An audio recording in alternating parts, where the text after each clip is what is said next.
இருக்கேன், நீ கல்யாணம் பண்ணிக்கிறியா? அதான் முதலே சொன்னேன், மாப்பிள்ளையும் பொண்ணும் பார்த்துக்கவே மாட்டான். மாமனார் சொல்ற ஒரு வாக்கு வச்சு அவர் பண்ணிக்கிறேன்னு வரும்.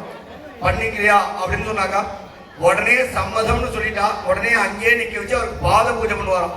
முறையா பார்த்தா மாமனார் தான் பாத பூஜை பண்ணும். இன்னைக்கு அதுவும் நம்ம என்ன பண்றோம், வயசு வித்தியாசம் பெரியவர் போய் அவர் காலை தொடலாமான்னு மச்சானம் பண்ண சொல்லிட்டோம். ஆனா முறையா பெண்ணை பெற்ற அப்பா தான் அந்த பாத பூஜை பண்ணும்.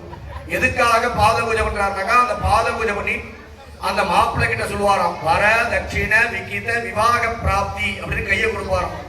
எதுக்காக அந்த வார்த்தைனாக்கா வரதட்சிணை அப்படின்னு அந்த கல்யாணத்துல அந்த வார்த்தையை சொல்லுவோம். இன்னைக்கெல்லாம் நம்ம வரதட்சிணைன்னு சொன்னாலே உடனே என்ன சொல்றோம், டௌரி அப்படின்னு கொண்டுட்டோம். சில இடத்துல பூஜை பண்ணும்போது சொன்னாலே சுவாமி நீங்களே வரதட்சிணைன்னு சொல்லலாமா அப்படின்னு கேட்கிறான்.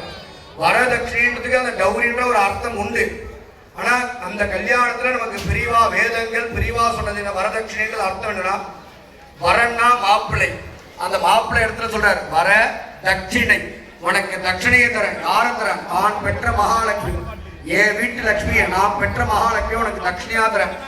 அந்த பெண்ணை நீ கல்யாணம் பண்ணிக்கிற நேரம் உன்னுடைய வாழ்க்கை சிறப்பா இருக்கும், நல்லபடியா உன்னுடைய வேலையில நல்ல வளர்ச்சி கிடைக்கும், சொந்த தொழில் தொடங்குவ, வீடு கட்டுவ, கிரகப்பிரவேசம் பண்ணுவ, உன் வம்சம் வளரும், எல்லாம் அவன் வந்து பார்த்துப்பான். என் வீட்டு மகாலட்சுமி உன் வீட்டுக்கு வரான், எல்லாமே அவன் வரதுனால உனக்கு நல்லபடியா ஒரு சின்ன செப்பு தகடியோ தங்க தகடியோ எழுதுவான்.